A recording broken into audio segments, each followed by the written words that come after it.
Decades ago, the Dietrich kingdom faced a serious threat from vampires. The land was plagued by terrible incidents where beast-like figures attacked humans one after another. This chaos grew as even high-ranking nobles were targeted in kidnappings, shrouding the kingdom in fear. But two heroes emerged to end the violence: former Duke Levi Evans and Saintess Sophia. They discovered the source of the rampage was the powerful pureblood vampires, who aimed to seize control. The Duke and Saintess managed to find and completely eradicate the pureblood's entire lineage, finally ending their reign of terror. With the vampire threat supposedly gone, peace should have been secured in the kingdom. But on a dark, rainy night, Eleanor met with Clive to fulfill their contract. He stood before her and simply asked if she was prepared. Stealing her resolve, she confirmed that this was the agreement they had made. Clive then leaned in to seal their vow. Later, Eleanor was left completely flustered by his closeness. A strange heat coursed through her whenever he was near, and she couldn't understand why he had this powerful effect on her. The scene shifts from the intense memory of her pact with Clive to a tense family meal at the Topaz estate. Count Topaz breaks the silence, questioning Eleanor about turning down yet another potential husband. Looking unimpressed, Eleanor coolly replies that she simply didn't care for the man's face. The Countess immediately scolds her for being so picky. Meanwhile, her sister Angela quietly reflects that since she already lost the man she loved most, she deserves this small bit of selfishness. Eleanor sees right through them, knowing they only pick men who can bring the family profit. Eleanor delivered a cutting remark, noting that the new suitor was nothing compared to the man Angela took from her. The Count erupted in fury, telling her to watch her mouth. Angela quickly put on a sad face, apologizing to her sister. The Countess immediately coddled her biological daughter, assuring her it wasn't her fault. Eleanor watched the performance, thinking about how shameless Angela was. This was always the pattern. She, the adopted daughter, was always the one to blame. Her parents had once cherished her, but their love vanished the moment Angela was born. Eleanor recalls her painful childhood. After Angela was born, her adoptive parents' kindness vanished completely. She went from being their beloved child to a burden they openly regretted taking in. Living in constant fear of abandonment, young Eleanor would hide in the corners of the mansion. The servants followed their master's lead, ignoring her cries and giving her scraps. Angela grew up watching this, and any of her tears would result in severe punishment for Eleanor, while her own possessions were often taken and given away to appease the spoiled girl. Eleanor's life was dictated by one simple rule: never upset Angela. If her sister so much as frowned, Eleanor faced severe consequences from her adoptive parents. She spent her days walking on eggshells, constantly watching their faces for any sign of displeasure. But her bleak world gained a sliver of light the day she met Jules in the library. He was a kind stranger who not only knew her name, but called her beautiful. Caught off guard by his gentle charm, Eleanor reluctantly agreed when he asked her to show him around. Eleanor suspected Jules only saw her as the county's pitiable lady, but his constant kindness made her fall for him anyway. Their relationship moved quickly, and soon they were engaged. Her parents were thrilled, eager to finally get her out of the house. However, the romance soured in private. Jules pushed for intimacy, ignoring her obvious discomfort. He dismissed her feelings, promising she would learn to like it. For the man she thought she loved, Eleanor endured it silently, but to her, the act was nothing but a disgusting and painful ordeal. One night, Eleanor tried to refuse Jules's advances, claiming she wasn't feeling well. His irritation was clear, and he made her feel like it was her fault. Believing she just needed to endure it for their relationship, Eleanor stood her ground, only for that belief to be shattered.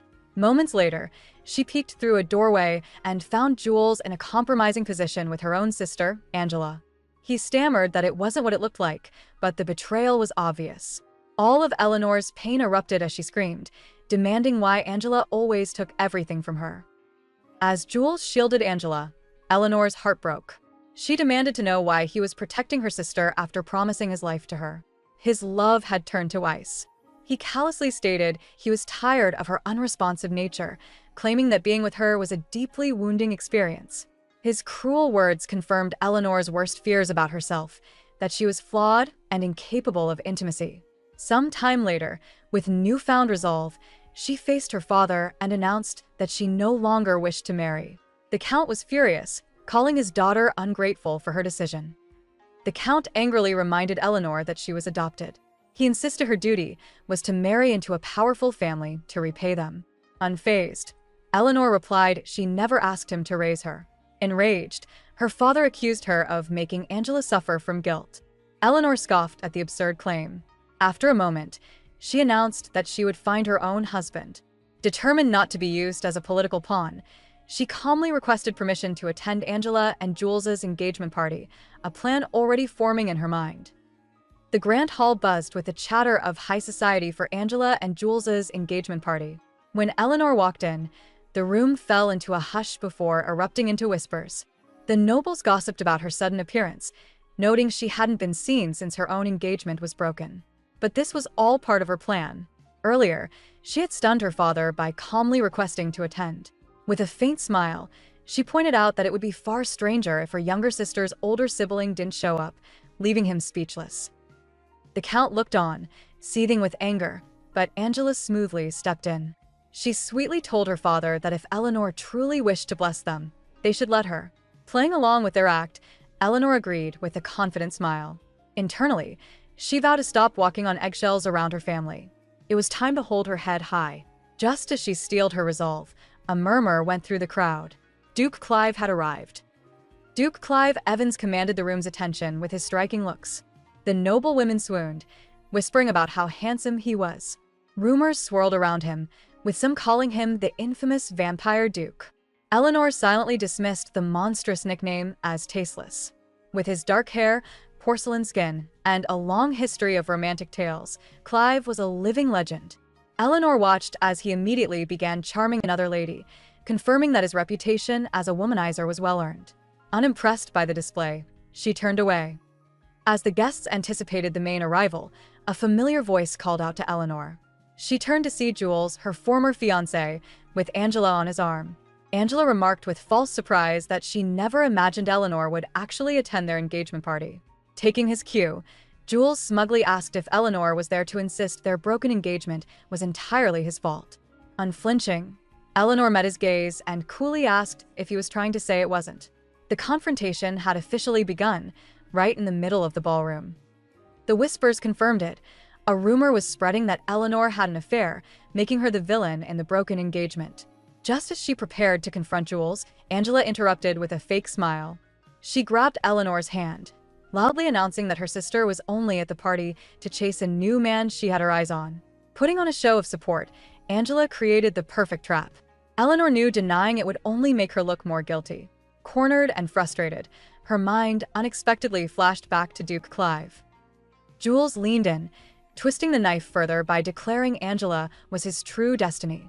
He then delivered a deeply personal and cruel blow, insulting Eleanor's supposed inability to be a proper wife. The vicious remark stunned her into silence. Overwhelmed, Eleanor stated she wasn't feeling well and offered a hollow congratulations before turning to leave. As she rushed from the ballroom, a smug smirk crossed Angela's face. Alone in the garden, Eleanor could only wonder in frustration why she was unable to say anything to defend herself. Alone in the garden, Eleanor insisted to herself that Jules was the one who strayed, not her. A single tear traced a path down her cheek. Suddenly, a calm voice cut through the silence, asking why she was crying. Startled, she looked up to see Duke Clive Evans standing before her. He offered a handkerchief, telling her to wipe her tears. Flustered, Eleanor apologized for her appearance and tried to return it. The Duke simply told her to keep it, then pressed again, reminding her that she still hadn't answered his question. Eleanor faltered, assuming the Duke had heard the rumors and wouldn't believe her anyway. Before she could answer, Clive cut right through her hesitation. He simply guessed that her sly little sister had stolen her fiancé from her. Stunned, Eleanor demanded to know how he could have known that. Clive calmly explained he had been watching them from a distance. Her posture wasn't that of a deceitful woman, he noted, and her sister looked delighted at her pain. He then made a shocking offer, asking if she wanted his help putting them in their place. Eleanor quietly agreed to his offer. Taking her chin in his hand, Clive told her to come with him. As he turned to leave, she hesitantly asked where they were going. He simply offered his hand, stating their destination was the Evans estate. Stunned, Eleanor pulled back. She warned him that she wasn't the woman he might imagine her to be, and she didn't want to be cast aside later for not meeting his expectations. Bracing herself, she confessed a deeply personal secret, revealing she suffered from a condition that made physical intimacy impossible. Eleanor explained her intimate secret, confessing that she feels completely numb during physical closeness and would be a waste of his time. Instead of the rejection she expected, Clive let out a laugh. He told her she was mistaken about what he wanted. In fact, he declared her condition was even better for his plans.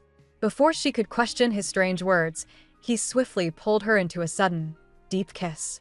Utterly stunned, Eleanor could only stand there as he made his shocking move, leaving her completely bewildered. Eleanor froze, completely caught off guard by the unexpected kiss.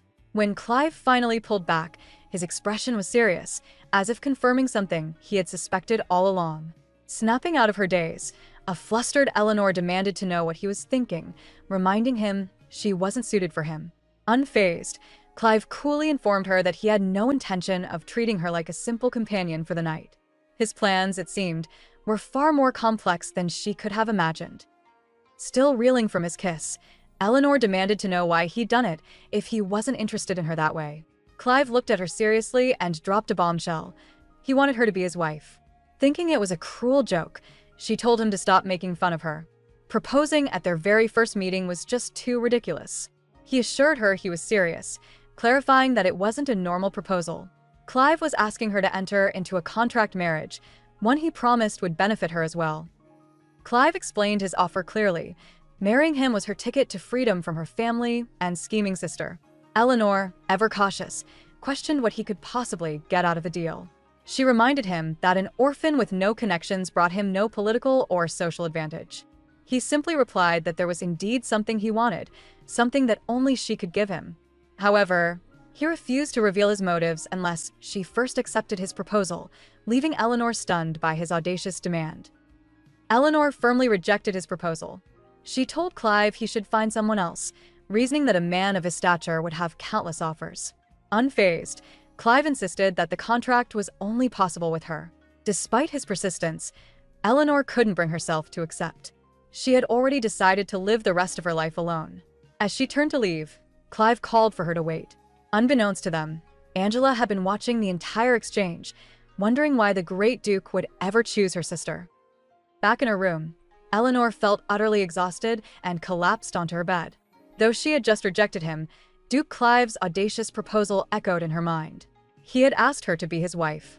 Her first reaction was disbelief at his arrogance. How could he just propose a contract marriage and expect her to say yes? It was absurd. Yet, as she lay there, his offer lingered. A seed of doubt was planted, and for the first time, she began to truly consider a future that was different from the one she had planned. As Eleanor replayed her encounter with the Duke, she touched her lips, completely baffled. The interaction left her with a feeling she had never known, not even during her time with Jules. A sudden knock at the door pulled her from her thoughts. It was Angela. Eleanor let her sister in and explained she was just tired from the social event. Cutting to the chase, she asked Angela what she wanted so late at night. With a serious look, Angela replied that there was something she absolutely had to tell her. With a serious expression, Angela dropped a bombshell on her sister. She announced that she would not be marrying Lord Jules. Eleanor was floored by this statement. She demanded to know if Angela understood the nonsense she was spouting. After stealing him away, was she just planning to discard him? Angela twisted the situation, claiming Eleanor's defensive reaction proved she was still in love with him. Brushing off the accusation, Angela clarified that she wasn't canceling the marriage, just postponing it. Since she had only just reached adulthood, she and Jules agreed to wait. The revelation made Eleanor's blood run cold. She couldn't believe Jules had left her for someone so selfish, especially after Angela had claimed to be in love. Eleanor insisted their parents would never permit such a thing, but Angela delivered a final, cruel blow. With a look of fake pity, she told Eleanor that she couldn't help her because her sister didn't have much time left.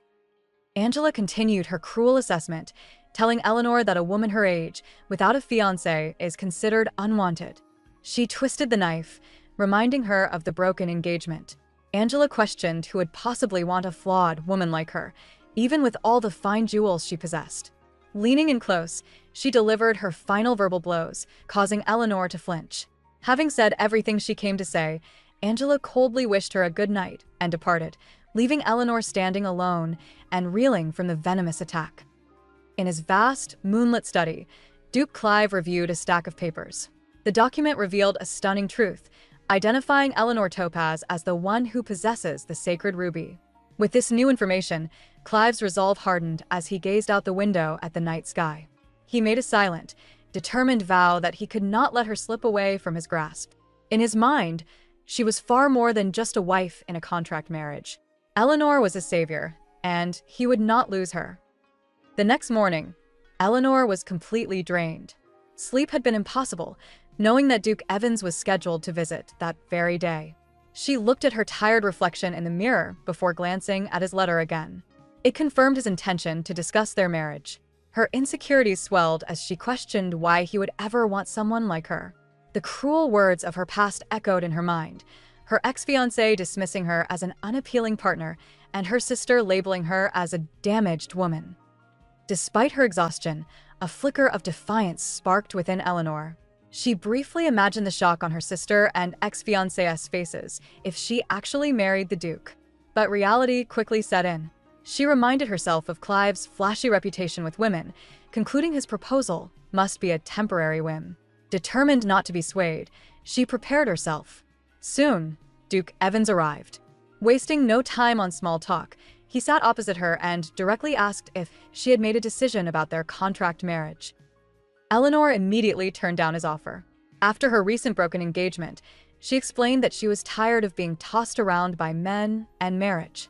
Clive calmly countered that since their arrangement wasn't about love, there would be no messy feelings. He then listed the advantages. She could get revenge on her ex and sister, and as the Duchess, she would have immense wealth and power. He even promised her his entire fortune upon his death. The offer was incredible, but Eleanor was suspicious, asking why he wanted her. He simply asked if she'd agree if she knew his reason. Before Eleanor could process his question, Clive closed the distance between them in an instant. He tilted her chin up, his face just inches from hers. Stunned, Eleanor's mind raced as he leaned closer, his gaze fixed not on her, but on her necklace. He revealed that the sacred ruby she wore was the true reason he wanted her. He explained the gem was a legendary family heirloom, meant to bring prosperity to his lineage, but it had been lost during his father's generation. His true motive was finally out. Clive explained that he first approached her with the hope of recovering the lost heirloom. Eleanor was skeptical. She revealed the necklace was the only thing she had when she was abandoned at an orphanage as a baby, so she couldn't see how it was connected to his family.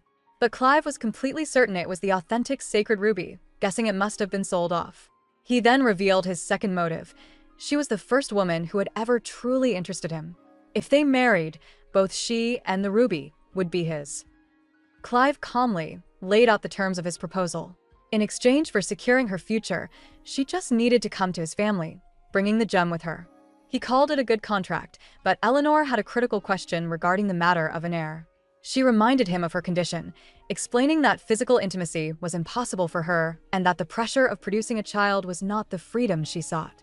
To her shock, Clive was completely unfazed. He coolly stated he had no intention of having children with her, revealing he planned to adopt. Eleanor had one final, private concern about where the Duke might seek companionship outside their marriage. Sensing her hesitation, Clive asked if his terms made her more willing to accept his proposal. Eleanor requested more time to think, and he patiently agreed, promising to wait for her decision. Alone, she admitted the contract marriage seemed entirely beneficial. But a crucial question remained. Could she truly trust him? Gazing at the necklace in her hand, she was still baffled as to how the Evans family heirloom ever ended up with her in the first place. As Eleanor walked through the hall, her former fiancé, Jules, suddenly appeared with a bouquet of flowers. She bluntly asked what he wanted. Making himself comfortable on a nearby sofa, Jules criticized her for being so cold, reminding her they would soon be family. Annoyed, Eleanor questioned if he was only there because of her sister, Angela. He confirmed it, admitting he came to see Angela, but she had turned him away, claiming to be busy. Eleanor offered a flat, sarcastic reply, simply stating that it was too bad for him. Jules complained that this was the third time Angela had refused to see him, pressing Eleanor for information on her sister's strange behavior. Eleanor denied knowing anything, bluntly asking if that was all he wanted. He insisted it was a serious concern, claiming she was the only one he could talk to. Unimpressed, Eleanor correctly guessed he was only there because Angela had rejected him first. Changing tactics, Jules smirked and asked if she was jealous. Completely over the conversation, Eleanor told him to stop joking and just leave. Eleanor tells Jules she has no advice for him. As he pauses at the door, he asks why she isn't seeing him out. She reminds him their engagement is over. She has no obligation. Infuriated, Jules snaps that her cold personality is why she'll never get married. But Eleanor doesn't flinch. Instead, she confidently retorts that she will indeed get married, perhaps even sooner than him and Angela. Her unexpected declaration leaves Jules completely stunned as she stands her ground, resolute. Eleanor stood her ground, confirming she would indeed marry, and perhaps much sooner than any of them. Jules was stunned, demanding to know if she was telling the truth. With unwavering composure, she simply said yes. He scoffed at the unbelievable notion that she could marry before him and Angela. Completely done with the conversation, Eleanor told him he didn't have to believe her. She was exhausted and just wanted him to leave. As she turned her back, a dark realization seemed to wash over Jules's face. Jules, recovering from his shock, demands to know who Eleanor plans to marry. Unfazed, she coolly replies that she has no obligation to tell him. This baffles Jules, who can't believe the woman once obsessed with him found someone else so quickly. He decides it must be an act, calling her bluff foolish and dull. With a smug grin, he tells her she needs a better trick to make him jealous. He completely misreads the situation, concluding that she must still be pathetically hung up on him. The tense conversation triggers a painful memory for Eleanor, taking her back to the moment Jules broke their engagement. With a dismissive smile, he declared he had decided to spend his life with Angela and couldn't return her feelings. To make matters worse, he suggested they get along as in-laws. He then casually walked away, leaving her standing there alone with a bouquet of flowers. As the door shut, Eleanor was left feeling absolutely awful, the rejected flowers a clear symbol of his cruelty. Alone with her thoughts, Eleanor admits that her claim to Jules was a bluff. In reality, she's still torn about Clive's proposal. Becoming a duchess is a serious commitment with major responsibilities, not a decision to be made lightly. Her maid, Jane, interrupts, bringing her tea and kindly asking if she's feeling all right. Eleanor brushes it off, blaming her pale complexion on her rare visitor. As Jane pours her tea, Eleanor thinks about how few people treat her with kindness. Maybe, if she marries into the Evans family, she can still have someone she trusts by her side. Taking a sip of tea, Eleanor puts a serious question to Jane. If she were to marry into another family, would Jane come with her? The maid is taken aback and asks if the rumor is true, that the Duke of Evans proposed. Realizing the news has spread throughout the household, Eleanor confirms it and admits she is seriously considering the offer. Jane falls silent, a worried look crossing her face. Noticing the shift, Eleanor calls her name. Jane carefully explains that what she is about to say comes purely from a place of concern. Jane voices her doubts, asking if Duke Evans can truly be trusted. When Eleanor presses her for an explanation, the maid reveals a startling sight. She just saw the Duke in the courtyard with Angela. Eleanor's expression falls. It's happening again. She knows her sister will do anything to get what she desires, and now her target is Clive. Jane adds that Angela was acting far too familiar with him. She apologizes for the bad news, but she can't stand to see Eleanor suffer the same heartbreak a second time. Eleanor is touched by Jane's kindness. She thanks the maid for her concern but reassures her that everything will be fine. Unlike her ex-fiancé, Eleanor has faith that Clive won't be swayed by her sister. The scene shifts to the courtyard, revealing Angela's perspective. Convinced she is far more suited to be the Duchess, she boldly approaches the Duke. She introduces herself as the second daughter of Count Topaz, claiming she simply had to meet the man she has always admired. Clive turns, his expression unreadable. Angela is sure that men prefer gentle women like her. She thinks a woman like Eleanor, who has nothing but looks, would quickly bore the Duke. Trying to be coy, she asks if Eleanor sent a message for him to find her. But Clive shuts her down immediately, stating he came to see her elder sister. Taken aback, Angela asks if it's true that he proposed. Clive confirms it without a hint of hesitation. Completely baffled by his rejection, Angela demands to know why on earth he would choose Eleanor over her. Still reeling from the rejection, Angela demands to know the reason he chose her sister. Clive, looking rather amused by her boldness, asks her to elaborate. Believing he's taken the bait, Angela begins her manipulative tale. She claims Eleanor's previous engagement ended because of her sister's own unfaithfulness. Angela insists that for everyone's sake, their marriage cannot be allowed, as she's certain Eleanor will just betray him too. She then asks him not to think poorly of Eleanor, blaming her actions on a supposed illness of the heart. Angela doubles down on her lies, predicting Eleanor will seek comfort from other men after their wedding. She puts on a show of tears, claiming she only wants her sister to get better. But Clive isn't buying it for a second. He lets out a small, amused laugh, confusing Angela completely. He says he was just admiring how skilled she is at pretending to be worried. Then his expression turns cold. Clive states that there's nothing he despises more than a woman who only knows how to pretend.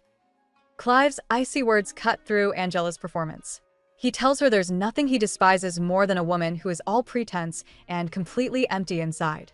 Stunned, Angela tries to argue that he is mistaken, claiming she only wants him to see the truth about Eleanor.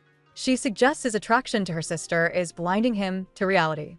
However, Clive is completely unmoved. He tells Angela that even if her accusations were true, it's not a reason for him to back out. He wouldn't even be angry if Eleanor was unfaithful. Angela asks why Clive would do this if he doesn't love Eleanor. Clive scoffs, questioning if her idea of love is forcing someone's affection. He leans in close, his voice turning into a cold threat. He warns Angela that if she values her own safety, she'll stop trying to bring her sister down. Clive promises her that one day, her actions will come back to her. He then excuses himself, leaving Angela completely stunned and terrified. A few weeks later, Eleanor rides in a carriage, having made a decision. She has resolved to marry him. As they prepare, a companion expresses surprise that Eleanor decided on marriage so quickly. Eleanor clarifies that love has nothing to do with it. For her, this is purely a way to escape her family. She has resolved that if she expects nothing from the very beginning, then there is no way for her to get hurt. Arriving at the Duke's massive estate, she wonders what kind of face he'll make when he hears her answer. Inside his office, Clive glances at the clock. Realizing it's time for her arrival, he calmly rings a bell. A sudden, agonizing pain grips Duke Clive, forcing him to collapse over his desk. He fights for control, his vampiric nature surfacing at the worst possible moment. Just then, his butler knocks to announce that Lady Eleanor has arrived. The butler enters and freezes, shocked to find the Duke in such a state of distress. Looking pale and unwell, Clive weakly asks for his medicine. A servant quickly brings him a small vial, his only hope to regain composure before facing his future wife. Duke Clive quickly drinks the red liquid from the vial, steadying himself. His worried butler insists it's too dangerous for him to meet anyone in this state and suggests sending Lady Eleanor away. However, Clive refuses, convinced that if he misses this chance, she might change her mind. He resolves to face her, knowing he can't hide his secret forever. Moments later, the two sit across from each other. He asks if she has made her decision. With unwavering resolve, Eleanor confirms it. She will leave her family and accept his marriage proposal. Eleanor slides a prenuptial agreement across the table. Reading it over, Clive is intrigued by her caution, particularly one clause. He asks why she included a term ensuring she would have a place to live even if he were to take a mistress. She calmly explains that she won't object to a divorce if he finds someone else, as long as she isn't cast aside with nothing. As Clive considers her painful past, a sudden affliction overwhelms him. He drops his teacup, which shatters on the floor. Eleanor cries out in alarm, but he forcefully warns her to stay back. Struggling to his feet, Clive apologizes to a startled Eleanor, explaining that he has a chronic illness. She offers to call a doctor, but he dismisses the idea. Getting straight back to business, he confirms the contract will be binding once signed. With her consent, he puts his pen to the paper. He then hands her the document, officially welcoming her to House Evans. Eleanor, however, has one question. She asks for details about his illness, explaining that as his wife, she should be prepared to help in an emergency. Her practical concern leaves him momentarily speechless. Clive decides it's best to show her the truth now rather than later.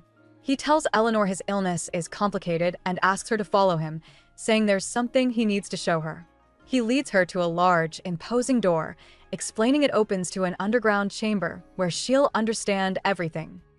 They descend the long, dark staircase, with only a single candle lighting their way. As Eleanor nervously wonders what lies ahead, Clive suddenly stops. A gust of wind extinguishes the flame, plunging them into darkness. Alarmed, Eleanor insists they must go back for more light. Clive dismisses her protest, stating they will continue on. When Eleanor calls it dangerous, he simply tells her she doesn't have to walk. Before she can react, he sweeps her into his arms. Stunned, Eleanor demands he put her down, but he warns her to stay still. He carries her into a lavishly decorated room, revealing it's his bedchamber. Puzzled, Eleanor asks why he'd live in a dim, underground space with no sunlight. Recalling old rumors, she directly asks if he's a vampire. He calmly counters, asking if she'd run if he was. Clive leans close, promising her there would be no pain, only pleasure. Flustered, Eleanor tells him to stop joking and explain his illness. His expression hardens. He reveals he will die within 2 years if he isn't cured. And the only cure is her blood. Before Eleanor can process this shocking revelation, he gently tilts her head. He moves closer, and a strange new sensation overwhelms her as he makes his move, forever changing the nature of their contract. A sharp sensation pricks Eleanor's neck, and a dizzying feeling overwhelms her. The strange feeling is somehow familiar, like a forgotten memory. When Clive pulls back, his expression softens with concern as he holds her steady. He asks if she's all right, but she is too disoriented to respond. Stumbling back, Eleanor weakly touches her neck, her mind reeling from the unexpected turn of events. She is left utterly confused by what he had just done, forever altering the terms of their agreement. With no other choice, the Duke reveals his deepest secret. He is a half-vampire, a being with the blood of both a human and a vampire. The revelation is so overwhelming that Eleanor can only stare back, weakly questioning if this is all some elaborate joke. Clive sternly confirms that this is no joke. Still reeling, Eleanor touches her neck, her mind flashing back to his actions. It can't be true. She argues that the former Duke was a famous hero who defeated vampires, so it's impossible for his son to be one. But Clive shatters her entire understanding of the situation with one final, shocking statement. He reveals that the celebrated hero was never his real father to begin with. The revelation leaves Eleanor completely stunned, unable to process the new information. With Eleanor still in shock, Clive begins to reveal his tragic history. He explains that 28 years ago, his mother fell in love with another man and became pregnant with him. She tragically passed away right after giving birth. The former Duke, a truly noble man, raised Clive as his own, even though they shared no blood. But the most devastating secret was the identity of Clive's real father. As lightning cracks across the sky, he declares that his biological father was a pure-blooded vampire, leaving Eleanor completely speechless. Eleanor's mind flashes to a chilling image of a young Clive, his vampire nature on full display. Clive continues his story, explaining the terrible position his adoptive father was in. By the time the Duke discovered the truth, he already had a royal decree to hunt vampires. To protect Clive, he hid the boy's secret and eliminated the entire pure-blooded clan, hoping it would somehow cure him. But the Duke's plan failed. Clive confesses his thirst only grew stronger, causing him immense pain. Clive then reveals the only thing that can quench his thirst is her blood. Eleanor is stunned, admitting she finds it hard to believe the man before her is a vampire. To prove his point, Clive suddenly produces a small knife. He asks if she still doubts him before drawing the blade across his own neck, creating a shocking wound. Eleanor panics, yelling that he needs to stop the bleeding. But as she rushes toward him in a frantic state, Clive calmly tells her not to make such a fuss. Before Eleanor's eyes, the shocking wound on Clive's neck vanishes without a trace. She is certain it was there just a moment ago. He calmly explains that vampires heal quickly, and a wound like that closes in seconds. He tells her she must now see that he is not a normal human. The truth finally sinks in for Eleanor. Stealing her nerves, she asks a critical question. What would he do if she wanted to void their contract, admitting she can't marry a vampire? Clive's response to her question is chilling. He calmly states that if she voids the contract, he will simply end her life. Eleanor is completely stunned, hoping this is some kind of dark joke. Clive assures her he is not the type to jest. Before she can react, He grabs her wrist and pulls her forcefully into his arms. Trapped against him, Eleanor is shocked as he looms over her, demanding to know her final decision. He asks her plainly, "What will it be?" Eleanor struggles, demanding he let her go. Unfazed, Clive poses a question, explaining how a predator instinctively chases prey that flees, regardless of hunger.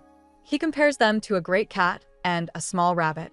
The implication is terrifyingly clear, and Eleanor asks if he's calling her his prey. With unnerving calmness, Clive confirms that she is. Before she can process this, he leans down over her. Trapped and powerless, Eleanor can only stare in shock as he closes the distance between them, asserting his complete control over the situation. With Eleanor still in his grasp, Clive lays out his terms. He recalls her professed disinterest in physical intimacy, promising a life of luxury with no wifely duties required. In exchange, he will only need a little of her blood. He frames it as a much better deal than his previous threat. To his utter shock, Eleanor calmly agrees. She tells him there's no need to threaten her.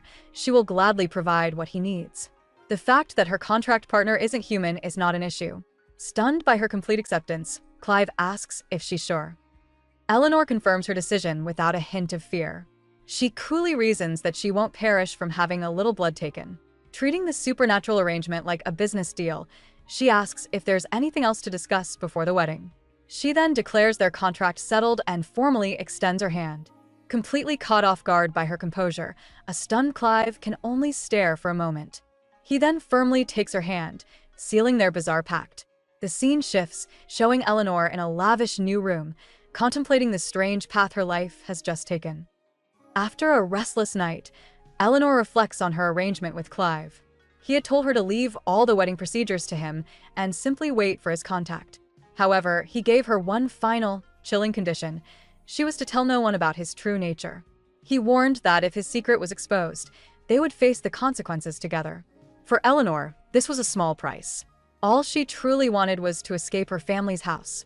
As she contemplates her future, a maid enters, announcing that a letter has arrived from Marchioness Malnia. Eleanor finds herself at a tea party hosted by Marchioness Malnia, a woman known as the center of all high society gossip.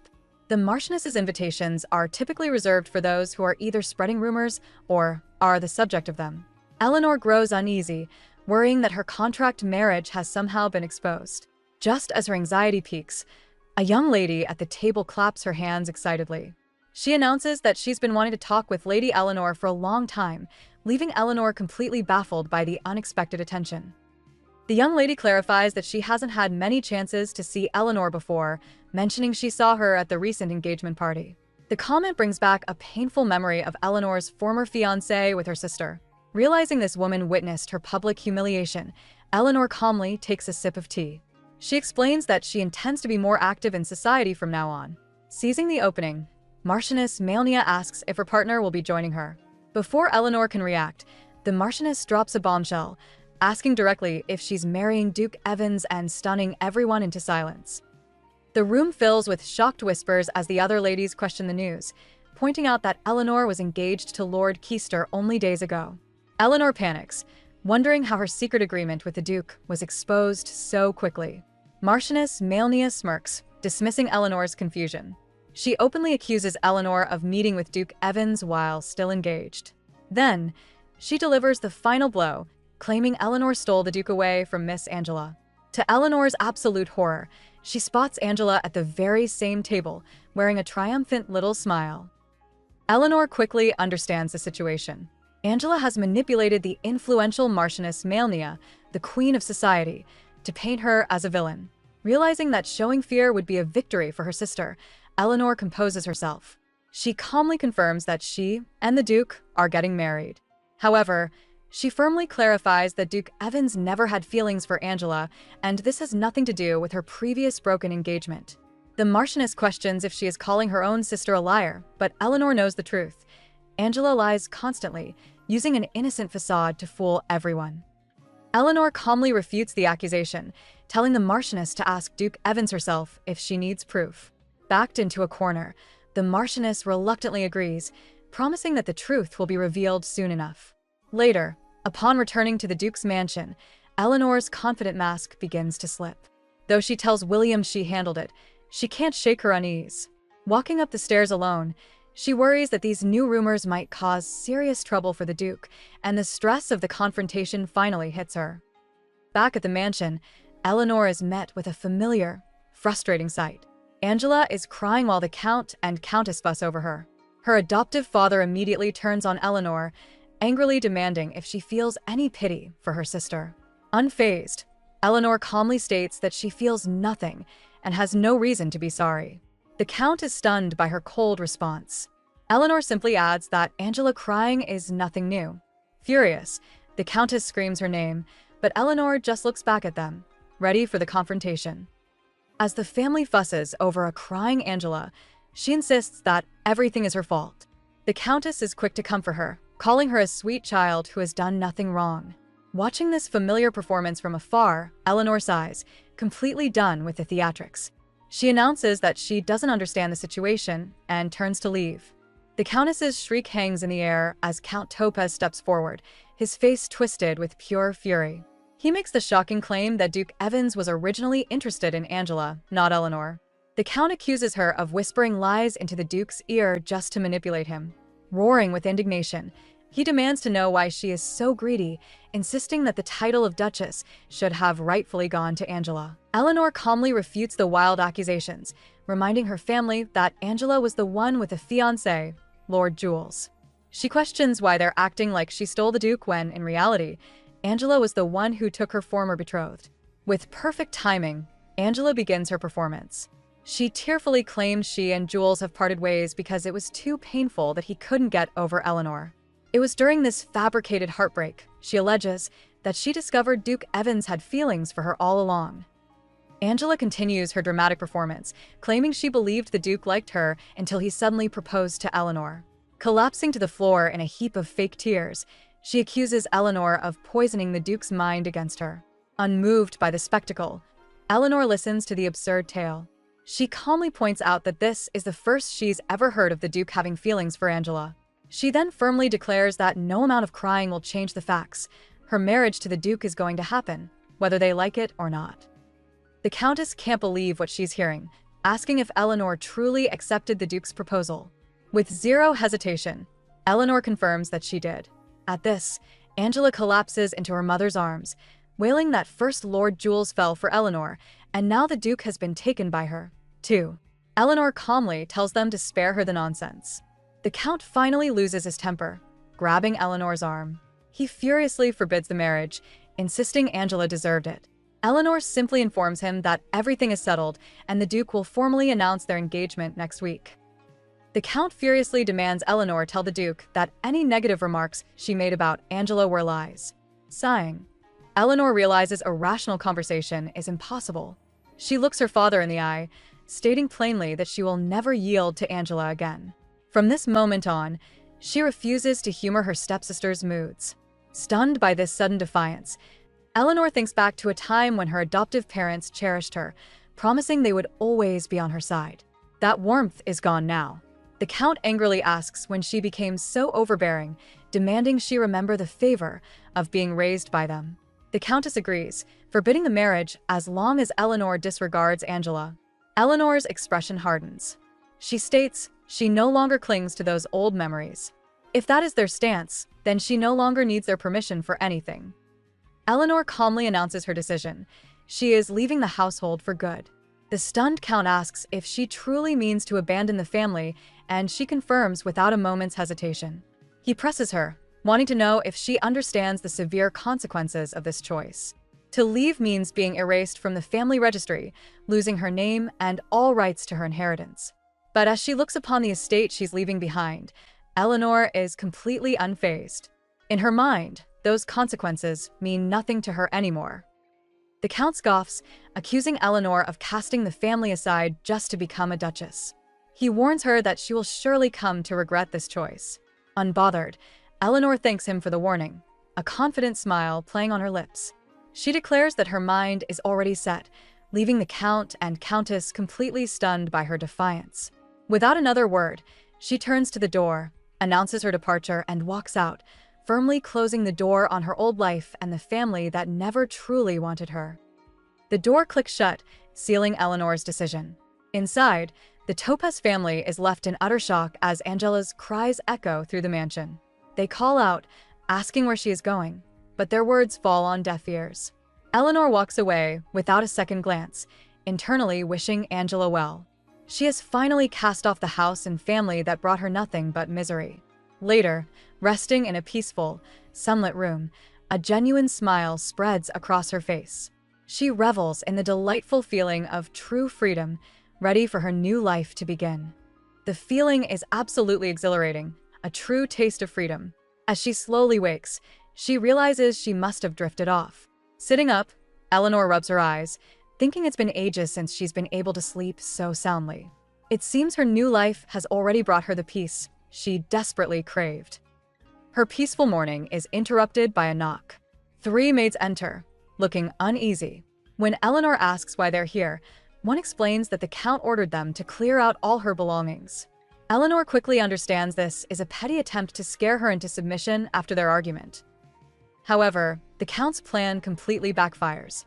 Unfazed, Eleanor instructs them to only pack her dresses and leave the rest. She calmly tells the surprised maids this is actually helpful. Now, she can leave for the Duke's residence immediately. With a serene smile, she asks them to give her father her thanks. As Eleanor departs, her sister Angela flies into a panic. She rushes to their father, warning him that Eleanor might actually marry Duke Evans. The Count dismisses her fears, certain the Duke's family will never allow the marriage without the Count's backing. However, the Countess is worried. She points out that if Eleanor severs ties, their family loses its valuable connection to the Duke. A sinister look crosses Angela's face as she realizes she can personally ensure the wedding never happens. With a devious look, Angela informs her parents that she has a plan. Far from their scheming, Eleanor arrives at the magnificent ducal estate. The butler, William, greets her, confirming that his master has already explained her situation. Eleanor is relieved, admitting she sent a rushed letter the day before and was grateful the Duke still accepted her. When William asks about her other belongings, she gestures to her luggage, explaining that this is everything she owns. She is ready to start her new life, completely free from her former family.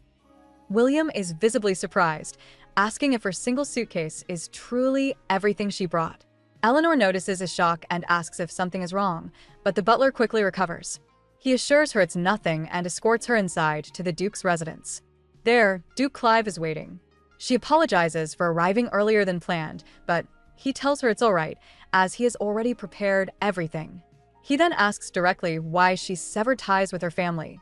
Eleanor explains they forbade her from marrying him, so she cut ties to be free from their permission.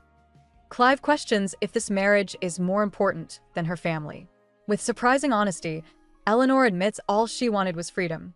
She explains that true freedom can only exist when one's basic life is secure. By marrying him, she won't have to fear starving. Clive seems impressed by her straightforward answer.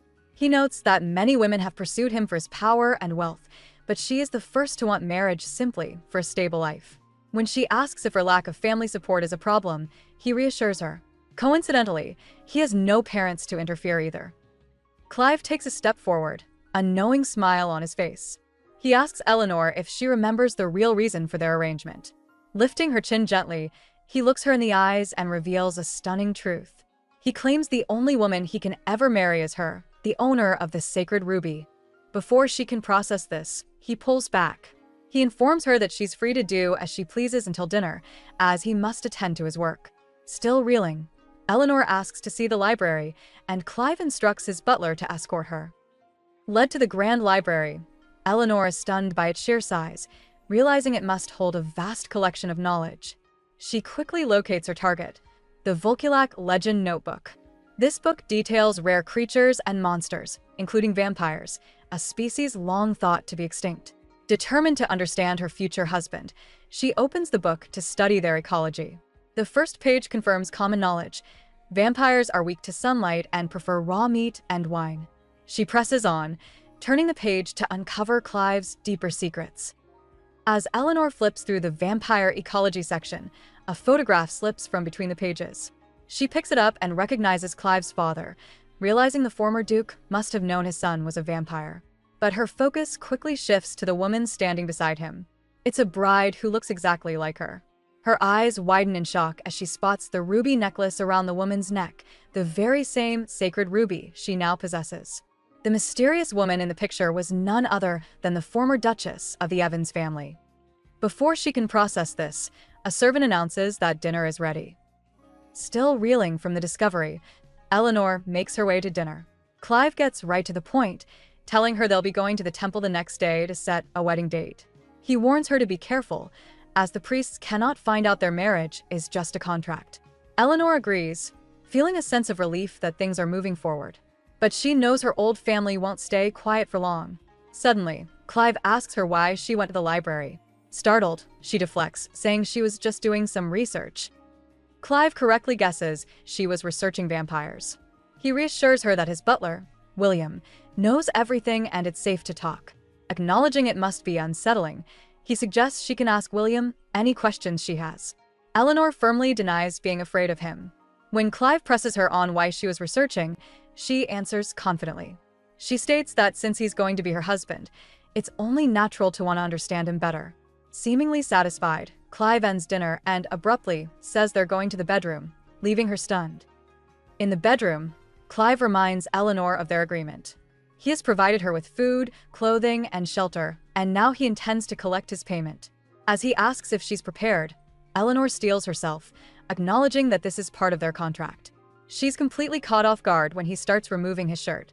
He calmly explains he just doesn't want to get any blood on his clothes. Flustered, Eleanor tells herself to calm down, rationalizing that for a vampire, this is just like having a meal. Clive tells Eleanor not to overthink it, reassuring her that she won't die or become a vampire. She confesses that it's not fear, but a strange feeling that overtakes her when he feeds. Eleanor describes how her body gets warm and a tingling sensation spreads from deep within. Seeing her confusion, Clive explains that a vampire's bite can have one of two effects. It can be fatal, or it can induce an intense sense of pleasure. He confirms her reaction is completely normal, leaving Eleanor to process this stunning revelation. Clive asks if Eleanor has any more questions. She says no, but her body is already reacting to his closeness, a strange warmth spreading through her. He leans in, whispering that her blood is incredibly sweet before placing soft kisses on her neck. This unexpected tenderness catches her off guard, and she asks why he is delaying. Clive simply explains that anticipation makes it better. Having built up the moment, he moves in again, and this time, he finally bites her, taking what was promised in their contract. As Clive began to feed, an intense, unknown sensation washed over Eleanor. It was too much, and she silently begged for it to stop. He suddenly pulled away, catching her off guard. Reminding her they were about to be husband and wife, he insisted she drop the formal titles and call him by his name. Hesitantly, she called him Clive. Satisfied with her answer, he leaned in once more to finish what he started. The overwhelming feeling returned, leaving Eleanor completely lost in the strange and powerful effects of his bite. Clive simply holds her closer, his crimson eyes focused as he asks what frightens her. He tells her not to worry about the strange new feelings taking over her body. This experience was nothing like the painful past she endured. As Eleanor gives in, she wonders if this overwhelming connection is because he's a vampire. Sensing she's reached her limit for the night, Clive carefully watches over her. The scene shifts to the next morning. The next morning, Eleanor awakens completely disoriented in an unfamiliar bed. Clive's voice cuts through her confusion, asking if she has already forgotten the events of last night. The memory of his bite and the overwhelming sensation rushes back, leaving her to wonder if this is her new reality. Before she can fully process everything, Clive, already dressing, announces they need to head to the temple immediately. Still reeling from the experience, she quietly agrees to prepare for the day ahead. At the temple, Clive and Eleanor stand together, a noticeable tension between them. He quietly asks if she feels hot in her tight outfit. Blushing, Eleanor retorts that it's his fault she's feeling this way.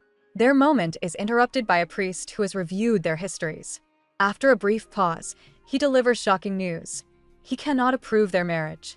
Stunned into silence, neither Clive nor Eleanor can believe what they're hearing, completely blindsided by this sudden and absolute refusal, creating an unexpected roadblock.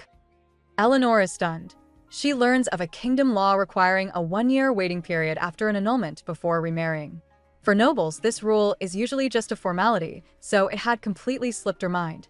It doesn't take her long to figure out who's behind this roadblock. She tells Clive that her sister, Angela, must have reported it to the temple just to ruin her plans. When Clive asks for confirmation, Eleanor states plainly that Angela is the kind of person who can't stand to see her happy. Clive notes the unexpected obstacle, then half-jokingly asks if they should force their way through. Eleanor quickly shuts him down, reminding him they're at a temple and must abide by the law. She blames herself for the situation, regretting that her past anger gave Angela the perfect chance to interfere. Taking responsibility, she apologizes to Clive. He insists she has nothing to be sorry for. Instead, he proposes a new plan. They will make their union public immediately. This strategic move will stop her sister from pulling any more tricks. Noticing her distress, Clive gently lifts her chin. He tells her not to worry, promising he won't let her go so easily. He adds that even if she wanted to leave him, he still wouldn't let her go. His firm declaration leaves her speechless. As they walk home, Eleanor realizes his words and touch have completely erased her anxiety. She reflects on a past moment of closeness, admitting to herself a growing desire to be nearer to him. As they walk, Eleanor feels an unfamiliar warmth spread through her. She finds herself wanting to be closer to Clive, to feel his touch again. Overcome by this new desire, she slowly reaches her hand out towards his back. But just before she can touch him, he stops and turns around, sensing her hesitation. He asks if something is wrong. Flustered, Eleanor snatches her hand back and denies it, wondering what just came over her. Clive looks at her with concern, gently prompting her to speak. Putting up a wall, Eleanor tells Clive she wants to sleep in her own room from now on. She claims she can't relax with someone next to her. Clive cuts straight to the point, asking how he's supposed to feed. Hearing this, Eleanor tries to appear indifferent and suggests he find another woman, noting they aren't married yet. This infuriates Clive. He grabs her chin, telling her she underestimates him. He makes it clear that he wants her blood specifically and has no interest in anyone else, ordering her to remember it well. Eleanor pleads for Clive to wait, but he ignores her and walks away. From a distance, a shocked Angela processes what she just heard. Duke Evans drinks blood. Needing answers, Eleanor finds a book on vampires. It explains there are 2 types, purebloods and common vampires. Humans bitten by purebloods become common ones. To avoid transforming into savage beasts after a certain age, these common vampires must regularly consume human blood. This new knowledge changes everything. Clive's words replay in Eleanor's mind. He doesn't want just anyone's blood, he wants hers. The book explains that consuming blood prevents beastification, but it fails to clarify his specific need for her. As she reads on, she discovers a potential cure. A vampire can be turned back into a human through a ritual requiring the blood of a saintess. This spark of hope is quickly extinguished when she learns the last saintess disappeared ages ago. Elsewhere, a servant reports on Eleanor's difficult past, detailing the neglect she suffered from her family. The report confirms Clive's suspicions about Eleanor's past. He finally understands the root of her constant anxiety, feeling disgusted by how the Topaz family treated her after their own child was born. Shifting his focus, he asks an aide for an update on the saintess investigation. The news is not good. The last saintess, Sophia, retired after marriage and passed away from an illness, leaving no children behind. All her blood relatives are gone. With this lead turning into a dead end, the aide notes that her only surviving close relative is her former husband. Clive processes the new information. He admits he once considered the possibility that Eleanor might be the saintess's daughter. However, he quickly dismisses the thought, believing a holy woman would never abandon her own child. Turning to his aide, he asks if any other clues were found besides the will. The aide reports that a search of the former duke's study yielded nothing. The old man must have hidden his secrets well. Holding the document, Clive realizes his father was always searching for a cure. He's certain Eleanor's blood has the power to make him human. Clive realizes the investigation has hit a wall. There's no connection between Eleanor and the saintess. Meanwhile, 2 very irritated women make their way through the mansion. She recalls bursting in on her father, declaring that Duke Clive is a vampire who only married Eleanor for her blood. Count Topez dismissed her story as foolishness, reminding her that vampires were supposedly wiped out ages ago. He callously added that if Clive really is a monster, then Angela should be glad her sister was the one who married him. Despite her father's dismissal, Angela fumes as she walks. No one believed her about the Duke being a vampire. The cruel words spark a new, twisted thought. What if Eleanor knew the truth all along and married the Duke just to get revenge on her? Declaring this unforgivable, Angela decides to act fast. A cruel smile forms as she thinks of the perfect pawn for her new plan, someone she knows will obey her every command. Meanwhile, at the ducal mansion, Eleanor stretches after reading for hours. A knock sounds at the door, and the head maid, Bianca, enters to assist with her bath. Eleanor is then treated to a luxury she's never experienced, soaking in a magnificent tub, feeling truly pampered for the first time. Eleanor is guided to a grand bathing chamber, a level of luxury she has never known. While soaking in the warm, petal-strewn water, she notices a lovely, relaxing scent. The head maid smiles, revealing that Duke Clive personally selected the essential oil for her. He had noticed she seemed tired and wanted to help her unwind. Eleanor is genuinely surprised by his thoughtfulness. For someone bound to him only by a contract, this unexpected kindness touches her. As she relaxes, Eleanor's thoughts turn to her maid, Jane. She asks the head maid how she's adjusting. Bianca happily reports that Jane is a quick learner and a wonderful girl. Relieved, Eleanor expresses her gratitude for them accepting outsiders.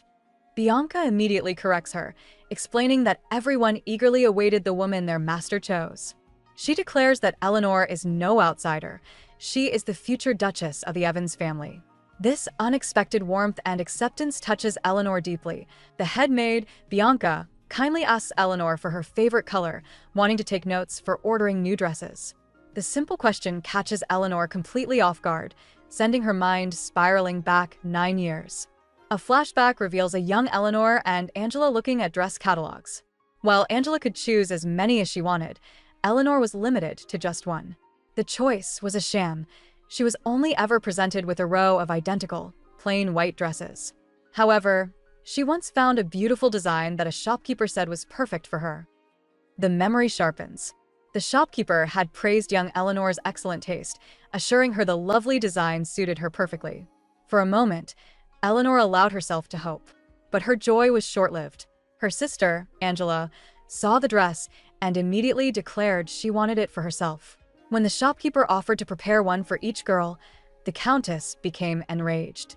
She snapped that they could never wear the same dress, ordering it only for Angela. The Countess then crushed Eleanor, telling her a flashy dress wouldn't suit her inelegant features anyway. The Countess coldly tells young Eleanor that a flashy dress wouldn't suit her inelegant features anyway, ordering her to wear something more subdued. The memory fades, and back in the present, Eleanor's spirit is visibly dampened. She tells Bianca her favorite color is violet, but quickly insists on a simple, low-cost dress, believing extravagant things don't suit her. Bianca gently disagrees, feeling a glamorous dress would be perfect. But Eleanor is firm. She doesn't want to waste the Duke's money or cause him any embarrassment. Understanding, Bianca simply agrees to do as she asks. Seeing her resolve, Bianca understands and leaves to fetch her clothes. Alone, Eleanor steps out of the bath, still lost in thought. She decides she must dress simply so she won't look out of place beside Clive. Suddenly, a voice startles her. It's the Duke himself, leaning in the doorway. Completely startled, Eleanor quickly covers herself. She tells Clive he should at least announce himself before just barging in. Unfazed by her reaction, he questions what there is to be embarrassed about. Clive then casually suggests he needs to wash up as well, implying they could do so together. Utterly mortified, Eleanor firmly tells him to get out while she's changing. His shameless and insensitive attitude leaves her completely exasperated and at a loss for words. Standing outside the room, a bewildered Clive wonders why he was kicked out. His thoughts drift to Eleanor's earlier conversation he overheard, her refusal of expensive dresses to avoid wasting money or bringing shame to his name. He misinterprets her humility as an insult, questioning if she is looking down on his family's immense wealth. A plan forms in his mind. He decides he will simply buy her every single new dress and accessory available. This grand gesture, he reasons, will make her finally understand the power of the family she has joined. William gives Eleanor a tour, leading her to a balcony with a breathtaking view of the courtyard. He explains that it's the most scenic spot in the manor and a place where the former Duke and Duchess often shared their breakfast. This detail catches Eleanor's attention, and she asks William what Clive's parents were like. After a moment of thought, William describes the former lady as intelligent and beautiful, and the Duke as brave and generous. He adds that their relationship initially began as a political arrangement, hinting at a deeper story. William continues, explaining that Clive's parents were deeply in love, a fact his own father could attest to. This contradiction confuses Eleanor. William clarifies that despite this, the former Duke raised Clive with immense love, even searching desperately for a way to make him human. Eleanor asks who else knows the secret. William reveals two other people are aware, his own father and an apothecary named Meliae. Eleanor found the name Meliae unfamiliar for an apothecary. William explained that Lady Meliae avoids the public eye, but he was sure Eleanor would meet her soon. As evening approached, William concluded their tour. He informed her that Lord Clive was out for the night and that dinner would be brought to her room. When Eleanor asked where he was, William revealed the Duke was attending a banquet with the Queen Dowager. The news took her by surprise as the scene shifted to a grand hall where Clive was, in fact, dining with royalty. At the Queen Dowager's banquet, an older lord loudly compliments her, praising both her dazzling beauty and the fine wine from a winery she supports. While the party is lively, Duke Clive sits in quiet observation. He considers the state of the kingdom. Since the young King Cielo took the throne, he has been too young to rule effectively. As a result, the Queen Dowager is the one with the real power. Clive sips his drink, watching her elegant smile and wondering what thoughts she keeps hidden behind it. The Queen Dowager wastes no time, asking Clive directly if the rumors about his new fiancé are true. He expected she would hear about it soon enough. Confirming the news, Clive apologizes for not reporting it sooner and announces his plans to hold an engagement party for Lady Eleanor. While other nobles gossip about the odd pairing, the Queen Dowager's smile doesn't reach her eyes. She points out that Eleanor was cast aside by her own family, pressing him for the real reason behind the match. Clive says nothing, thinking it was the right call not to bring Eleanor here. Before Clive can defend Eleanor, he's interrupted by a new arrival. A man with silver hair and crimson eyes, Lord Adele, apologizes for being late. The Queen Dowager welcomes him warmly. Clive knows exactly who this is, Adele Vendôme, the Prime Minister. An immigrant who rose through the ranks with incredible speed, Adele is rumored to possess mysterious powers, earning him the Queen's favor. As Adele takes a seat, Clive thinks to himself that the most dangerous men are the ones you can't read. Adele introduces himself, mentioning he's long heard of Clive's famous father. Clive offers a brief thanks as the nobles begin discussing his late father, the great hero Lord Logan. They praise the man for wiping out the pure-blooded vampires, expressing relief that such a threat is gone forever. But they also worry about who would protect them if another monster appeared. Listening to them celebrate the supposed extinction of his kind, Clive internally questions their confidence. A calm voice then cuts through the chatter, posing a chilling question. What would they do if vampires still existed? The entire table freezes, stunned into silence. The Queen Dowager breaks the silence with a laugh, announcing she was only kidding. She observes that even the most powerful people still fear vampires. The table erupts in relieved laughter, but Clive remains composed, sipping his drink as Lord Adele watches on. Later, Eleanor waits alone in her bedchamber, feeling lonely. She recalls Clive telling her about a royal banquet for select couples. He had insisted she attend, explaining it was important for them to present a united front and show everyone he treats his wife well. Eleanor feels useless in her new home, resolving to ask Clive for work to prove her worth. But that plan hits a snag when she doesn't see him for 5 whole days. Her anxiety grows, and she wonders if he's avoiding her over something trivial. A maid tries to reassure her, explaining the Duke is just busy and being considerate. Eleanor's mind, however, drifts to a darker possibility, the rumors of Clive's many women. Just as she worries he is with someone else, his voice cuts in, asking what she's muttering about. Startled by a sudden appearance, Eleanor asks how long he's been there. Clive coolly explains he knocked several times but let himself in when no one answered. He adds that he never imagined she would suspect him of chasing other women, leaving Eleanor completely flustered. After dismissing the maid, Clive apologizes for his 5-day absence, revealing he was busy planning their engagement banquet. He hands her the guest list, noting that her former family, the Topazes, have not yet been invited. He leaves the final decision to her. Eleanor firmly decides to send them an invitation. With the invitation settled, Clive announces his plan to meet the Dowager Queen before the banquet. This sends Eleanor into a quiet panic. She needs a suitable gown on short notice and worries about having an old one remade. Sensing her anxiety, Clive reveals he has a gift for her. Inside a beautiful box is a luxurious garment. Eleanor is stunned, asking if it's really for her and worrying about the cost. Clive dismisses her concerns about money, simply telling her to try it on so he can be sure it fits. Eleanor believes the luxurious gown doesn't suit her, but since Clive went to the trouble of choosing it, she decides to wear it just this once. After changing, she presents herself and nervously asks how she looks. The sight leaves Clive completely speechless, his stunned expression speaking volumes. Eleanor misinterprets his silence as disapproval, assuming the dress looks strange. Embarrassed, she apologizes and turns to change back into her old clothes. But before she can take a step, Clive quickly reaches out and grabs her hand, firmly telling her to stop. Clive pulls Eleanor into his arms, asking why she hesitates when she looks so beautiful. His inner thoughts reveal a much deeper temptation, the urge to bite her right then and there. Misreading his intensity for hunger, a flustered Eleanor offers him her blood. Clive denies needing it, clarifying that he was only tempted by her scent. He then boldly states that if she allowed it, he would taste her blood every night. This leads Eleanor to ask if he has fed on other women.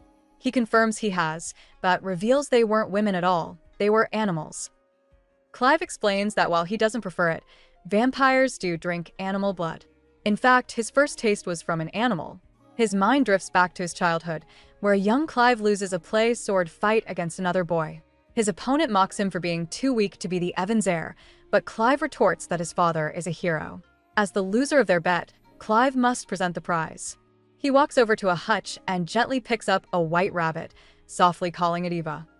Young Clive promised his rabbit, Eva, that he would never give her away, planning to find a substitute for his lost bet. But in a confusing flash, his world turned red. He found Eva motionless on the ground in a terrible state. Distraught and stained himself, he couldn't understand what had happened. Later, he ran to his father, explaining that Eva had suddenly died and he'd tried to help her. Levi, the former duke, looked down at his panicked son with a grave expression, telling the boy to listen to him very carefully. Levi explained to his son that Eva had died from a terrible loss of blood. When a horrified Clive asked who did it, his father delivered the devastating truth. Clive was the one. He told the boy that vampire blood flowed in his veins. The world continued to crumble as Levi confessed he wasn't Clive's biological father and that his true father was a pure-blood vampire. Back in the present, Clive tells Eleanor that this thirst awakened before Levi could find a cure, cursing him with a craving that could never be quenched by water. Clive revealed that his adoptive father had been trying to find a way to make him human, but his thirst awakened before a cure could be found. He struggled to accept this new reality as his body began to change. With no suppressants available back then, he had to rely on animal blood, a grim solution that left him feeling awful. As Eleanor listened, Clive paused, apologizing for rambling. Instead of replying with words, she suddenly stepped forward and pulled him into a warm embrace. She told him he must have suffered terribly, promising that from now on, she would be by his side. Overwhelmed by her unexpected comfort, Clive was filled with a strange, warm feeling he couldn't quite name. As Clive held Eleanor, he felt a strange sense of familiarity. Pulling back, Eleanor explained that she'd found something in the library. A book mentioned a possible cure for vampirism, the blood of a saintess and a sacred prayer. Hope flickered in Clive's eyes as he asked if they could find this saintess Sophia. Eleanor's face fell as she delivered the bad news. The saintess had passed away long ago. Seeing her genuine disappointment for him, Clive felt a strange warmth bloom in his chest, wondering if it was the power of her sacred ruby. Still searching for a solution, Clive wondered if there was another way to purify blood. He admitted he didn't have a clear answer, but suggested the sacred ruby Eleanor wore could be the key. Eleanor was taken aback. She only knew it as the Evans family heirloom, a symbol of prosperity, not a potential cure. A difficult question formed in her mind, and she asked if the ruby was the true reason for his marriage proposal. Clive confessed that while the ruby was a factor, his reasons for wanting to marry her went much deeper than that.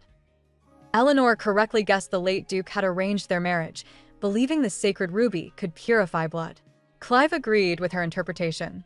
He then explained that while her blood wasn't a cure, it was undeniably different.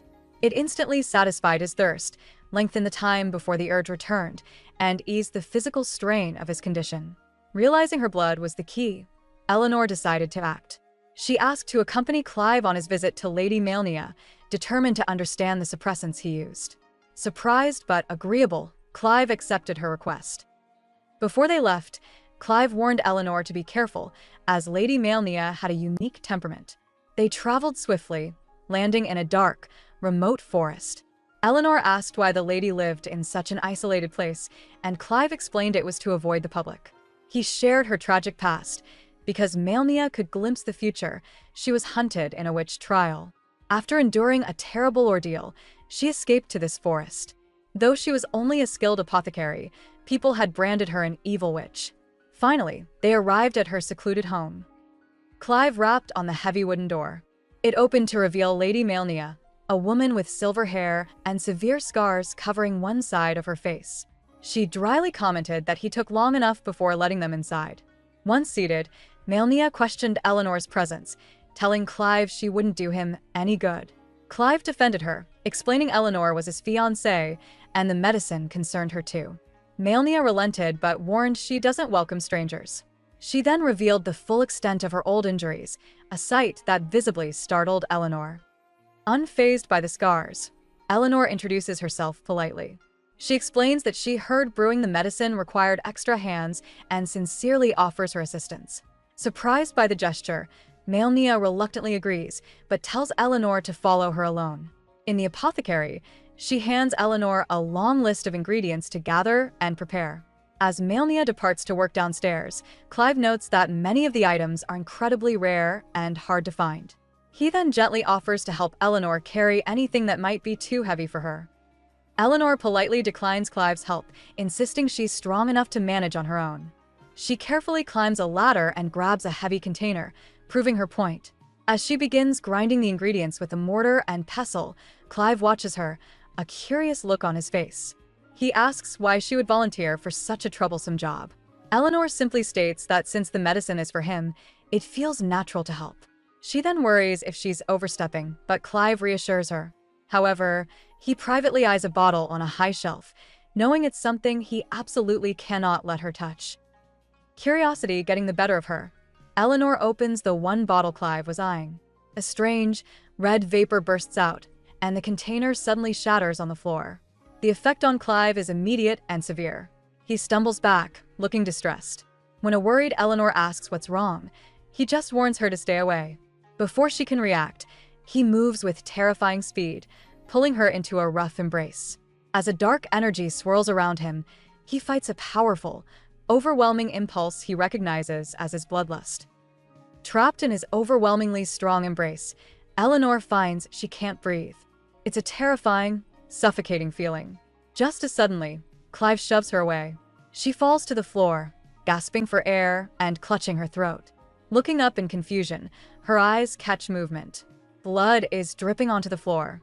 It's coming from Clive, who stands with a pained expression, his own hand wounded from his effort to control himself. Forgetting her fear, Eleanor calls his name, panicking at the sight of his injury and not knowing what she should do to help. Clive sits across from Eleanor, his composure regained. He formally apologizes for scaring her, calling it a violation of their contract. Eleanor looks up, surprised. In her panic, she had completely forgotten his promise to ensure her safety. To make amends, Clive offers her anything she desires, promising he'll find a way to get it for her, no matter the difficulty. Her expression shifts from confusion to determination. Looking at him directly, she asks if she can make just one request. His interest is clearly piqued by her sudden resolve. Eleanor meets his gaze with unexpected determination. Her request is shocking. She asks him to drink her blood every day. Clive is completely floored, demanding to know why she would suggest such a thing. She calmly explains that it's for his own good, as a regular supply would prevent his sudden, dangerous urges. She also points out that drinking his blood helps her own body feel better. Clive hesitates, worried that her fragile frame couldn't handle the daily strain. Unfazed, Eleanor proposes they simply stop if her health suffers, asking if he's truly sure. Clive brings up a delicate point, reminding her that her body will react when he feeds on her. Though momentarily flustered, Eleanor quickly reassures him. She presents a vial of medicine, insisting she'll be fine and won't have a repeat of the last incident. Seeing her resolve, Clive finally agrees to her terms, but adds a condition of his own. His request is grim. If he ever loses control and turns into a beast, she must use the holy sword at his hip to end him for good. Eleanor is stunned by his grim condition. Clive explains that while he intends to end his own life if he loses control, he needs her as a failsafe to protect everyone. He is asking her to be the one to end him. Horrified, Eleanor flatly refuses. Clive kneels before her, insisting she'd be a hero, not a criminal, and would inherit everything. Explaining the contract was his only chance to live as a human. His words land hard, reminding her it's just a business arrangement. Eleanor's hand closes around the hilt of the holy sword. With a heavy heart, she accepts that she must do as he asks if the worst comes to pass. The decision causes a sharp pain in her chest, confusing her deeply. The scene shifts to a sunny garden where Jules Keister greets a waiting Angela, noting that she's late for their meeting. Jules apologizes for being late, explaining he dropped his duties just to see her. He greets Angela warmly, but she recoils from his touch, telling him she's not in the mood. Confused, he asks what's wrong, immediately assuming Eleanor said something to upset her. He dismisses it as jealousy, but Angela denies this completely. She then drops a bombshell. Eleanor has no reason to be jealous because she is going to marry Duke Evans. The news leaves Jules utterly speechless. Angela adds that she expects an invitation to the engagement party soon. Angela scoffs at the news, questioning how the shy Eleanor, who has nothing but her face, will become a duchess. Jules is in complete denial, arguing that it's impossible. He reasons that since she just broke off their engagement, there's no way she could fall for another man so quickly. Angela then delivers a crushing lie, claiming Eleanor said it was for the best she didn't have to marry a small fry like him. Furious, Jules shouts back that Eleanor would never say something so awful, defending her character without hesitation. Angela paints Eleanor as a vengeful woman, far more terrifying than Jules realizes. She claims this marriage is purely for revenge after their broken engagement. As proof, she drops a shocking secret. Eleanor would never marry the Duke unless she was desperate, because he's a vampire. Jules is completely thrown, telling her to stop joking and dismissing it as a silly nickname. But Angela frantically insists she's serious. She screams that she overheard Eleanor admit with her own mouth that the Duke actually drinks blood, leaving Jules utterly horrified. With tears in her eyes, Angela cries that she's been terrified, lamenting that even Jules won't believe her. Observing her distress, Jules begins to think she must be telling the truth. He resolves that if he wants to win Eleanor back, he has to support her through this. Stepping forward, he gently apologizes to Angela for ever doubting her. He confirms that he believes everything she said, comforting her and telling her to stop crying.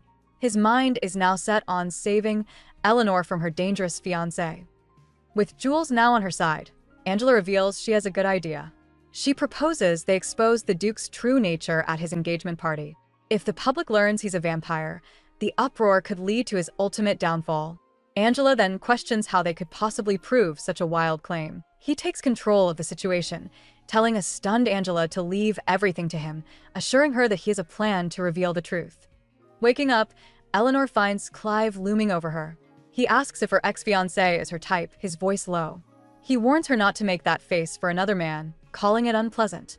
Before a confused Eleanor can even process his words, he leans in and silences her with a kiss. Stunned, she can only stare as his red eyes seem to glow with intensity. In one swift movement, Clive pushes her back down onto the bed, his intentions suddenly very clear, leaving Eleanor completely shocked by his bold advance. Clive admits he can't hold back tonight. Pinned beneath him, Eleanor desperately tries to explain that the water he drank was drugged. Her warning goes unheard. Clive ignores her words, his red eyes fixed on her with an unnerving intensity. He leans in, leaving her no room to escape. In a low, possessive voice, he declares that she is his wife. Completely overwhelmed, Eleanor can only watch as he makes it clear that their simple contract is about to become something much more serious. Clive questions Eleanor's awareness of her own appeal. Flustered, she tries to protest, but he cuts her off. He claims her lack of caution is what invites unwanted attention from other men. A completely new sensation courses through Eleanor, something she has never felt before. Clive tells her to speak up if she dislikes it, but she tearfully admits that she doesn't hate it. In fact, she confesses she has never once hated him. Her words strike a chord deep within Clive. He silently questions why she stirs his heart so profoundly when he believes he has no right to love anyone. Overcome by this unexpected emotional wave, he pulls her into a sudden, tight embrace, holding her close as if to ground himself. Eleanor is surprised to find that Clive has suddenly fallen asleep beside her. She assumes the sleeping drug must have taken effect. As she watches him, she notices how innocent he looks, almost like a child. Trying not to disturb him, she carefully attempts to get out of bed. But her movement wakes him just enough. Clive reaches for her, pulling her back into his arms. He murmurs her name in his sleep, telling her not to go, and Eleanor finds herself held tightly by him once more, unable to move. Caught off guard by his sleepy embrace, Eleanor settles back down. She softly promises him that she isn't going anywhere, hoping to soothe whatever is troubling his sleep. The next morning, bright sunlight streams into the room, waking Clive. He sits up, groggy and disoriented, wondering how he managed to fall asleep. His confusion quickly turns to surprise when he looks over and sees Eleanor sleeping peacefully right beside him.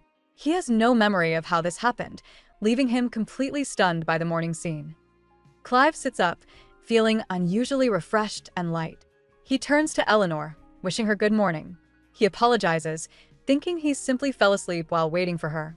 However, he admits that sleeping beside her was strangely restorative, crediting the mysterious power of the sacred ruby she wears. Eleanor cautiously asks if he remembers anything about last night.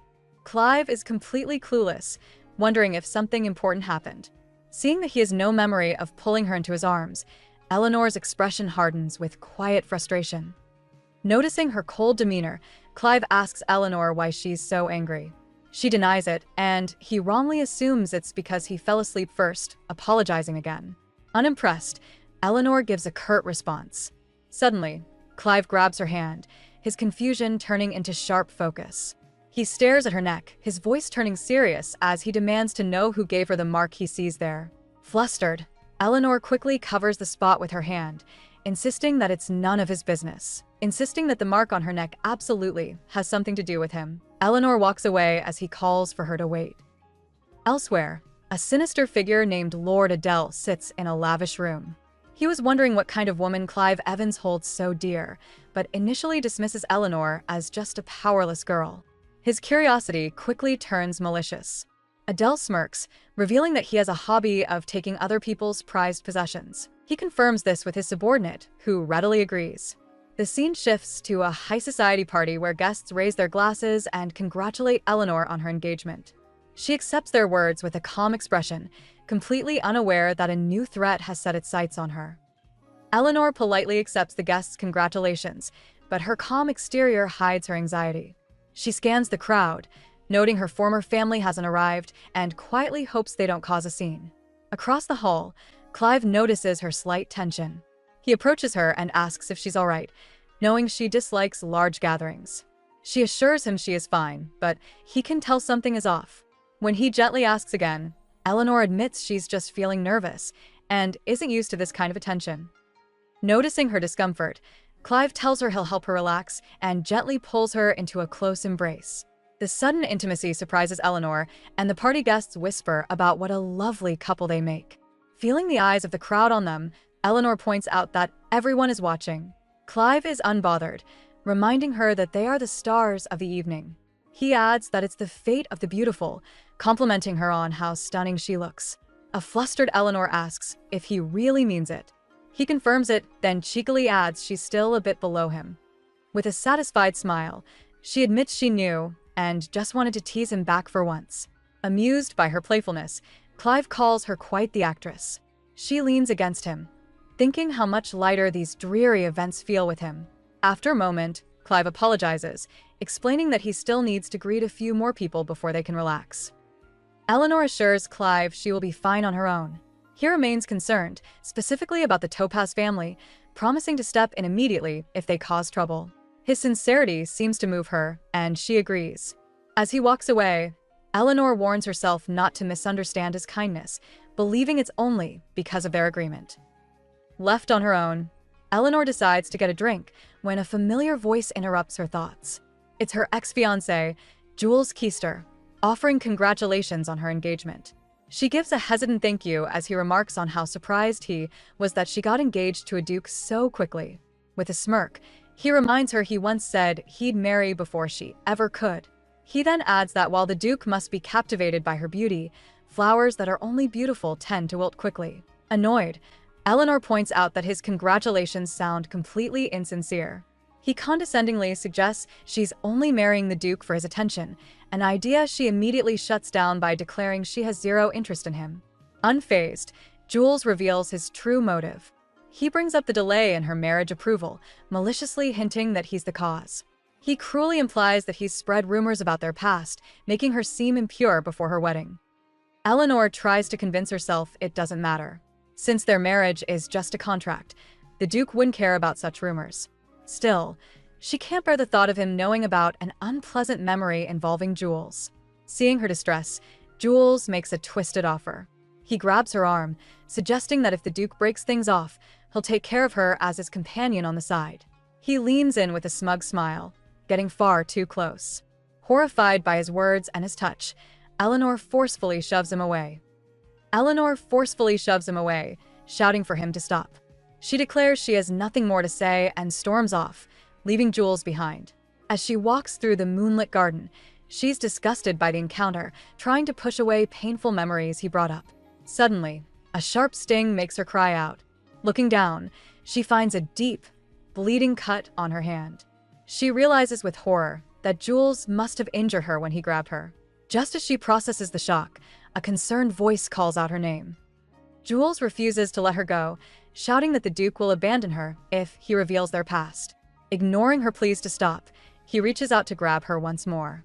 Suddenly, another hand intercepts his, stopping him midair. A calm voice questions his forceful approach toward a lady. The newcomer is Lord Adele, a man with silver hair and piercing red eyes.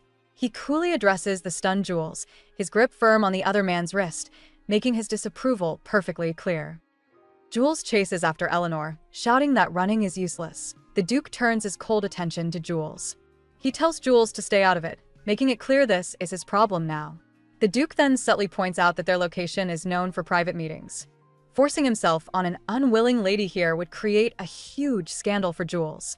Cornered by the clever threat, Jules can only grit his teeth in frustration, completely outmaneuvered by the silver-haired duke. Jules backs down but leaves Eleanor with a parting threat. He smugly warns her that her future as the Duchess still depends entirely on him. With that, he stalks away, leaving Eleanor completely shaken. Meanwhile, Duke Clive keeps up appearances, politely mingling with other nobles at the party. Internally, his thoughts are only on Eleanor. He knows she must be feeling anxious despite her calm exterior. The Duke resolves to finish his greetings as quickly as possible so he can return to her side. As a nobleman tries to discuss a potential investment, Duke Clive's attention is abruptly stolen. A powerful and familiar scent fills the air, and his crimson eyes narrow with sudden, intense focus. Elsewhere, Duke Vendôme notices Eleanor looks unwell and offers to get her a drink. Flustered, Eleanor tells him not to worry, concerned that they might be misunderstood if seen together. The Duke calmly dismisses her fears, assuring her that he knows a private location. He offers to guide her to a place where she can rest comfortably and undisturbed. Trapped and unable to refuse Duke Vendôme, Eleanor shows him her bleeding hand. The Duke's reaction is deeply unsettling. With a strange glint in his crimson eyes, he remarks on how beautiful her blood is, leaving Eleanor utterly confused. Just then, Clive's voice cuts through the hall, shouting her name. He appears in an instant, pulling Eleanor away from Vendôme and placing himself between them. Clive glares at the other man. Clive's gaze immediately falls on Eleanor's injured hand. She explains that she got hurt and Duke Vendôme was simply offering his help. Placing a protective arm around her, Clive firmly tells Vendôme that he will take care of his wife from now on. The other Duke offers a calm, knowing smile, admitting he overstepped and apologizing. After wishing Eleanor well, he departs. Clive gives a curt thanks, holding his wife close as the unspoken challenge between the two men lingers in the air. As Clive and Eleanor walk away, Lord Adele watches them with a chilling gaze. He wonders why Clive is so hostile towards him, questioning if Eleanor is truly that important. Later, Clive gently tends to Eleanor's wound. Worried, she asks if seeing her blood is affecting his self-control. He reassures her that he's taken his medicine and is fine for now. Pressing for details, he asks what really happened. Eleanor admits that Lord Jules had cornered her, and she panicked. Clive's voice grows cold as he asks if Lord Jules was the one who injured her. She believes it happened when she pushed his hand away. Clive simply says he understands, his expression unreadable. The memory of Jules's threat flashes through Eleanor's mind. He'd warned her that Clive would abandon her if she told the truth. Full of regret, she apologizes for not asking for help sooner, feeling she caused him trouble. Clive just looks at her, softly speaking her name. Clive is the one who apologizes, leaving Eleanor speechless. He insists she isn't at fault, explaining his frustration is directed at himself for failing to protect her. He feels he should have been the first one by her side, even before Duke Vendôme. Clive reminds her that he asked her to rely on him, yet he wasn't there when it mattered most. Gently taking her bandaged hand, he quietly says her injury must have hurt.